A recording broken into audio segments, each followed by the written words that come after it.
This week on the Computer Chronicles, digital photography. We'll show you how to shop for a new digital camera. We'll explain how to use your PC to make your pictures better. We'll look at scanners and show you how to convert paper photos into digital photos. And we'll look at color printers and figure out which ones are best for digital photography. Plus, a look at an art exhibit for digital photographers and how professional journalists are using digital cameras to meet those deadlines. All this and Giles Online, this week's computer news, my pick of the week, all coming up next on the Computer Chronicles. Computer Chronicles is made possible in part by SoftSource Incorporated, publishers of Pro One software, educational software for young adults. And by Upside, the business magazine for the technology elite. Hi, and welcome to the Computer Chronicles. I'm Stuart Chaffee. Consumers in the U.S. spend $13 billion a year taking and developing pictures. Now, right now, almost all of that photography uses chemicals and paper, but thanks to the power of today's PCs, the era of digital photography has arrived. Pictures represented simply as bits and bytes. And I guess, Michael, the first issue is the camera. What digital camera should I buy to take these pictures in the first place? And I started out with this little guy a year ago, and of course, it's totally outdated with all these better ones you have here. So show us what some of the choices are, Mike. Well, Stuart, in the $500 and below category, I think the leading camera is the new DC25 by Kodak. This camera is just like a point-and-shoot camera. It has a built-in flash, has an optical viewfinder, but it also has a removable card storage so that you can actually remove the memory and go right to... So that's where your photos are stored. That's where your photos are stored. They're also stored inside the camera on a 2 megabyte RAM, and you can download it to this card. So I can carry a bunch of these cards around just like I would rolls of film. That's right. You can then take that card, go right to a PC card adapter, and stick this into your laptop. Right. Now, unlike a point-and-shoot camera, you also have a LCD preview in the back, so you can take a look at the images and decide which ones you want to keep and erase the ones you don't. So that's under $500. Let's work our way up the line here and move to something slightly better, which would be this Olympus? Right. This Olympus 200L is better in resolution than the Kodak. It gives you a 640 by 480 pixel image, whereas the Kodak gives you a 493 by 380. Is that so the main image difference? Quality. That's the main difference. And about another $100. Another $100, but the Kodak also still features that removable storage, which the Olympus doesn't. Which you don't have here. Right, but you have everything else. So you can only take a finite number of pictures in here before having to dump them. There's a 2 megabyte RAM inside here. It gives you about 20 images. That's a major downside. Right. All right, so let's go to the Fuji next. The Fuji in the same, almost same price range as the Olympus, only about $100 more. This camera doesn't have an optical viewfinder or a flash built in, but it does offer a PC card, so that's your storage. Mini card storage. Now, this is a different type of card than the other one we saw, and there's a big battle as to which one of these would be the standard. But it still would slip into a PCMCIA card. Right, still has an adapter for it, goes right into your PC card. This camera has an LCD in the back, and that gives you a live view, just like your Casio. Now this one has video out too, so you can just show it on your TV. So you go right to your TV with this. You can set the images in a sequence and have it play back like a slideshow on your TV. All right, let's go to the top of the line here, and that's your Ricoh. That baby is really interesting. Go through it. Well, this one really is interesting. One of the features on this is a removable LCD screen. You can buy it with or without it, but with the LCD screen, it's about $1,000. Okay. Now, this one has a 2-position lens, so you can zoom in a little closer, has a wide angle and a 55 millimeter equivalent. It does have a flash?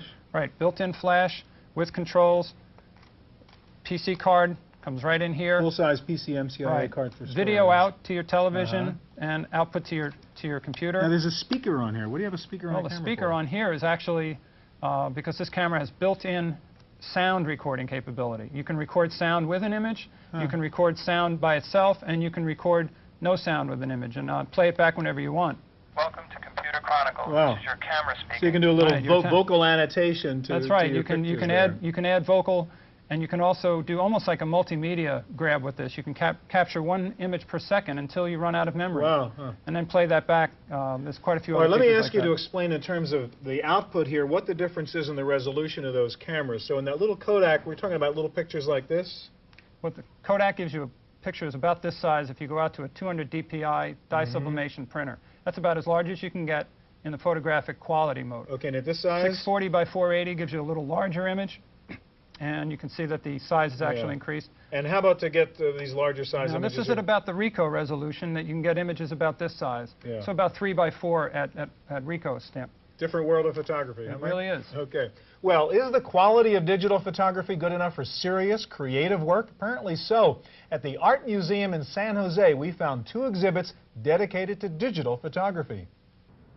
In the heart of Silicon Valley, the San Jose Museum of Art recently hosted 2 exhibitions of digital photographs, entitled Metamorphosis and Pixel Perfect. The featured works had only one thing in common. At some point in their creation, the images existed only as digital information. There's artists who essentially start with some sort of more traditionally made photograph, or you know, it might be something they did themselves, or they might be appropriating another artist's image, or just, you know, an old photograph from a rummage sale. And you know, combining it, scanning it into the computer, combining it with other images or some kind of background they might have generated within the computer. One of the artists exhibiting in the show is Rebecca Bollinger, who experiments with the digital process from her studio inside a converted military base. Rebecca is currently working on a project which prints digital portraits onto the surface of cakes. Her fascination with pixelated images led her to re-photograph images as they appear in the lens of an LCD projector. I'm really interested in the idea of photography, you know, being about light, and this being about the light from the computer coming out and capturing that moment. The large format images in the museum show began as photographs that were later scanned into a Macintosh. After cropping and adjusting the color, Rebecca output the digital images through a small projector and aimed the lens directly back at her camera. I'm much more interested in this idea about artifact and digital files, and how images transform when they're digitized and what that process goes through. So what I like out of the image is the inherent quality that it's become digital, but not necessarily through my manipulation, but just through the process itself. For the Computer Chronicles, I'm Giles Bateman.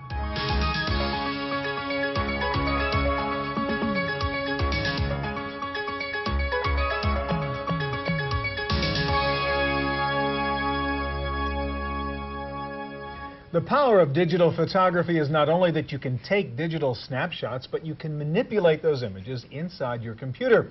There are several software programs that do that. We're going to look at a brand new one called LivePix. Now, Natasha, I've taken my pictures with my digital camera. I've downloaded them into my PC. What can I do now with it? Well, the beauty of PC photography software is that now you can take your photos and put them into calendars, cards, invitations, just a variety. All right, so let's say I want to do a birthday party invitation or something like that, but use my photos. How do I do this with LivePix?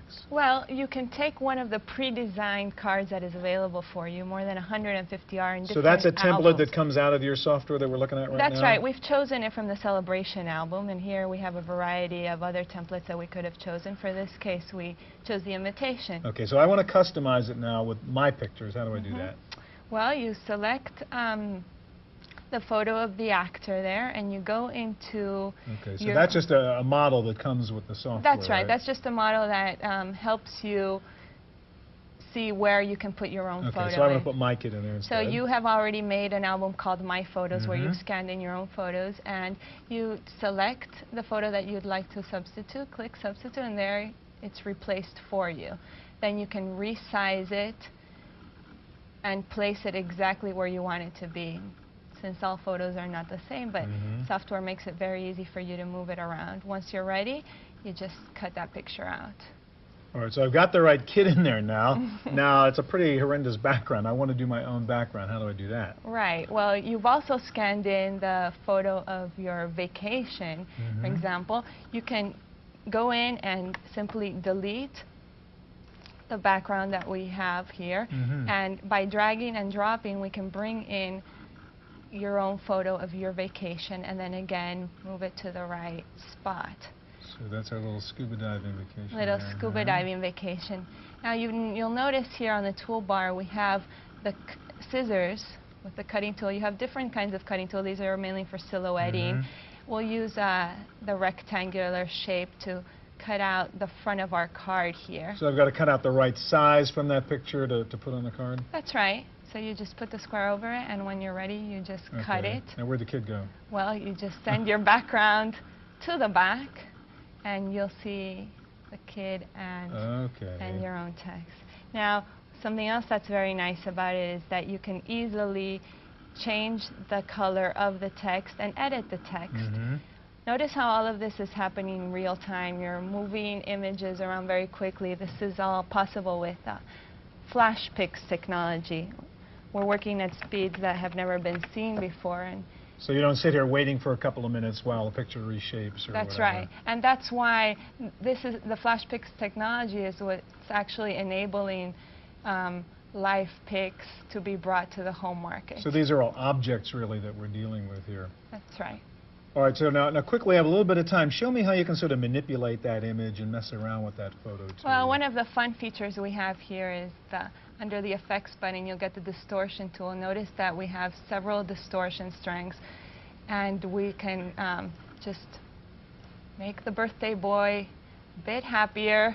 You sort of stretch his cheeks out there. Stretch his cheeks out, that's right. Change the distortion and just pull it up a bit until we like what we've got. Okay, we don't have time to show that whole process, but let me just show what, this is the finished product that you were working on right there, and that's kind of the birthday invitation after you added all the stuff and stretched his poor mouth out and made a mess of him, and that's the inside after you changed it, and that's even a little back at some of the fishies from our vacation picture, too. So it's really the conversion of the hardware and the software markets. We're getting cool. high quality.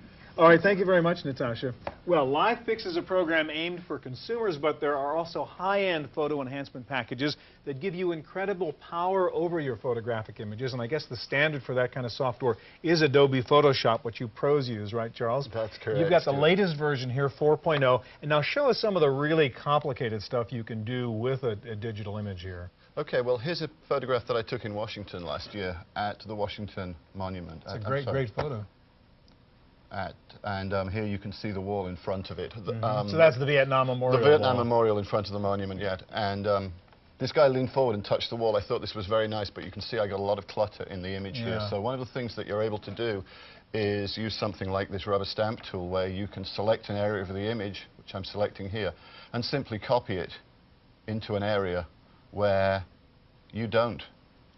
So you didn't really want that Washington Monument I don't want that Washington Monument there. In fact, I'm going to turn the rest of it into sky right now. So you're grabbing a piece of sky and painting over the monument I'm with some picking up where the cross is, and I'm painting where the stamp is. So I'm just, if I pick up... And you can get rid of these people, I take it, you don't want in absolutely. This Let's start getting rid of this lady here who's really some pavement and picking up a lot of area here. So we'll put a bit of pavement there, and in no time at all, she starts to disappear. You know, I know you don't have time to do the whole bit, but show us where you ended up with this.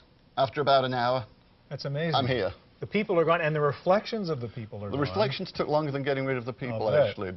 But the trick was to work along the lines of the perspective and just fill it in. And now you've got the perfect picture, and you could choreograph this yourself. Absolutely. So this was an element I wanted to use in a... Let's talk about a couple other key elements that you can do here, and that's the use of layers and the use of masks. Absolutely, which is what I was doing here. I wanted to use this as part of a larger composite about Washington and the wall. And so here's more or less the final piece. I've got some text and other elements that I'm going to add in here. I'm working on those right now, and I can turn them on. So those soldiers there, that's a layer, that's sort of three-dimensional space, I guess. As that type was there. For example, these soldiers here, they are very transparent at the moment, but I can control their opacity and brighten them up a bit so that you can see them more strongly.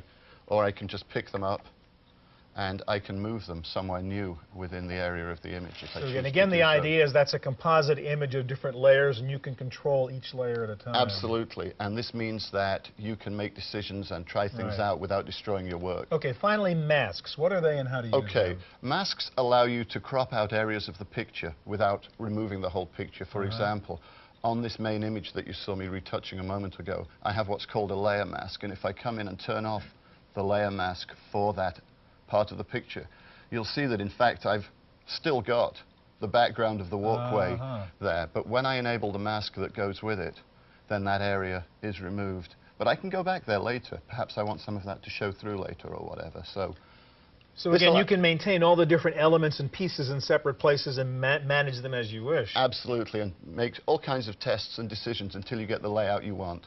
One thing I was experimenting, just for example here, was adding the Capitol building into the background. So here's that layer, and if I just turn it on... So much for seeing is believing. Oh, absolutely. Thank you, Charles. You're very welcome. All right, well, one of the features of digital photography is that it is fast, no processing time. And since the images are in digital form, you can ship them electronically. No surprise then that professional photojournalists with very tight deadlines are increasingly turning to digital photography.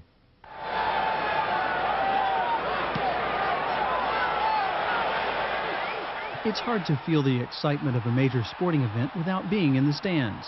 But one way to capture the action is with color photographs taken at the right place and the right time. Chris Stewart is a photographer for the San Francisco Chronicle who brought two different cameras to this football game. One uses film, the other is digital. As the game draws to a close, he pops out a 170 megabyte PC card from his digital camera containing the game's last key moments. Once the game is over, he loads the 3 megabyte image files into his Apple PowerBook and transmits them directly to the newspaper's photography department. Nearby, the film photographers are still busy in the darkroom or in the hall processing and drying their film strips. If it be a Super Bowl across in Miami that finishes at 9:15, we can have pictures of the last touchdown or the game-winning play or the fans going berserk here in the office at 9:30. Easy. At the newspaper office, photos are supposed to arrive through a modem connection, but not without some anxious moments and a little telephone help. Hey, this is normal. Yeah, this frustration is normal. Once a transmission is complete, newspaper photo editors can make their selections almost instantly. With Adobe Photoshop, they crop and resize the image and adjust the colors, shading, and background. While digital photography still gets mixed reviews from some photographers, the Chronicle expects to rely more and more on the new technology once the kinks are worked out. It gets tough sometimes, but you know, when you look at when it starts smoothing out and things start working right, people keep coming back and say, yeah, it was so easy. I can't believe how we just shot it and got it in. It's amazing. For the Computer Chronicles, I'm Giles Bateman.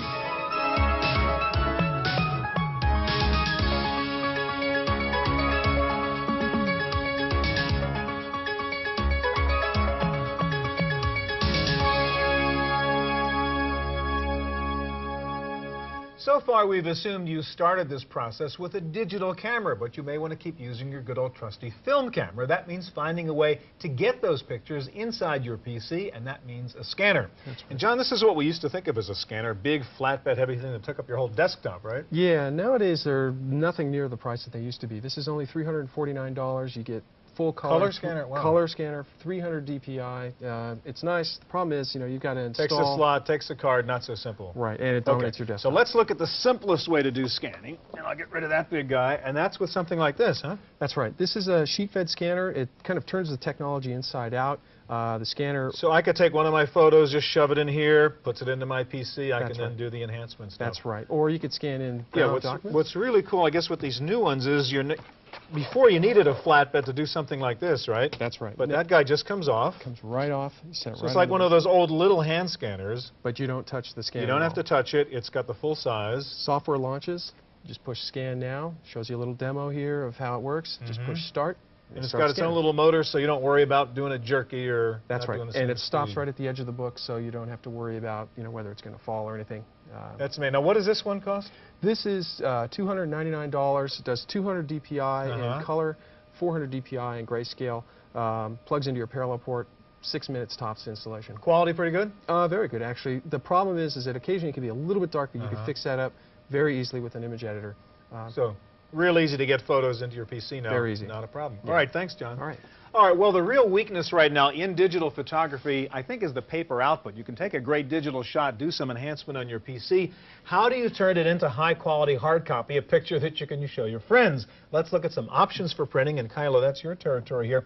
What are my choices now? I want to get nice prints like this after I've done the whole digital process. Can I use just something like a little inkjet printer? Yes, you can. You've got several different models of inkjet printers in the $300 range from Hewlett-Packard, Canon, Epson, Lexmark. And you're going to get pretty good output samples from those. So this came out of just an inkjet printer like that, a $300 printer? That's right. Now this is using special paper that's going to cost you a little bit more. How much? It's about $1 a page for the like glossy this. stock. But the quality, I mean, is very, very good. Absolutely, it's fantastic. Okay, and now, what about these little things? I mean, most of it just want little snapshots like this. There are specialized now photo printers, right? Tell us about those. Right, these are digital photo printers. They use a dye sublimation technology, and you're only going to get output that's this size. That's so it, you're limited 3 to by this little 5, 3 by 4 5. by 6, exactly. But I mean, this is what your odds are you're going to get out of the drugstore or the photomat place anyhow, right? Right, and these printers run you about $500. And the quality is pretty good. So it's even more expensive for the specialized photo printer, huh? Right. Than it would be just for an inkjet. Right, just about $200 more. The output samples cost you a little bit less. You're using less Quality's paper. better then when you take one of these type printers? Yes, the technology it's using is going to yield better results, smoother images. But that's all you can do. Right. If you want to print with other documents, you're going to have to use something like this if you want to do word processing. Yeah, and you can just print little things and cut them out with the scissors, right? That's right. All right, thank you very much. Okay. Well, one of the real strengths of digital photography is that it's a very easy way to put pictures on the internet or onto your own homepage on the web. So let's turn to our webmaster, Giles Bateman, for a look at some websites that will help you get into digital photography. Thanks, Stuart. Let's start by checking out Digital Photography Exhibit 96. This is an annual digital photography competition, and there's lots of good information here. One of the first things you may want to check out if you're new to digital photography is the Digital What section here, which answers the question, what is digital photography? Nice overview here with lots of links to help you out along the way. If we go back to their light table of contents, we can go down and actually view the 96 exhibit, which was divided into 5 categories. Let's check out the category Room of Space. These are photographs, images that deal with space. And then we can see some of the entrance into this particular category. We could click on this image to get a bigger view, or what we could do if we're more interested in the technical explanation is get an explanation of how that particular image was made. Next, let's check out the Photographers News Network. This is for all photographers, not just digital photographers, but they do have a good section on digital photography where you can find news, tips, and just information about digital photography. Here's one of their features let's check out called Send in the Gowns. This is adding digital photography to the wedding mix. And good article here for finding out about using digital photography there. Last but not least, if you get into digital photography and you're using different software such as Photoshop, Kai's Power Tools, Fractal Design Painter and whatnot, you'll definitely want to check out this tips and tricks page. This is actually in Hungary, and it's a collection of Adobe Acrobat files which have lots of tips about digital photography and other image manipulation from great artists. Thanks, Giles. Time now for our weekly summary of the latest Internet and PC news. Here's this week's Random Access Report with Laurie Anderson. In the Random Access file this week, the troubled Italian company Olivetti is said to have reached an agreement to sell its personal computer division to the U.S. company Centenary. Italian newspapers report a letter of intent has been signed by Centenary, which specializes in purchasing ailing companies and then turning them around. If you've been looking for a computer under $1,000, your search may be over. Monorail Incorporated is offering a home PC that costs only $999. The Monorail PC has the latest multimedia features, including a modem, a CD-ROM drive, and Windows 95. The expansion of the Internet has brought more questions on how to handle the issue of copyright legislation across borders. In an effort to sort out the mounting concerns, the United Nations is hosting a 3-week conference where delegates will work on the first major revision of international copyright law in 35 years. In a unique move to generate revenue from a website, the MTV network has quietly begun demanding money from online services whose customers can view the music television's website. MTV is trying to get the online services to pay a multi-million-dollar fee or risk having the site blocked. Besides making money, this move is seen as a way for MTV to position itself as an incentive like it is in the cable industry. And finally, here's a little something to get you in the holiday spirit. Pepsi's new holiday ad campaign. The computer-generated characters created by Pixar and Blue Sky get into all kinds of mischief in this spot. Find out how it all ends when the spot airs throughout the holidays. That's it for this week's news. We'll send it back to you, Stuart. Now for my pick of the week. There is still one basic anomaly in personal computers, the shape of the display. When you work with paper, your work surface is shaped like this. This is the height and this is the width. But when you work on a computer, it all gets turned around sideways. Now that would be okay if the computer screen were wide enough to look at 2 pages at a time, but it's not. At least until now.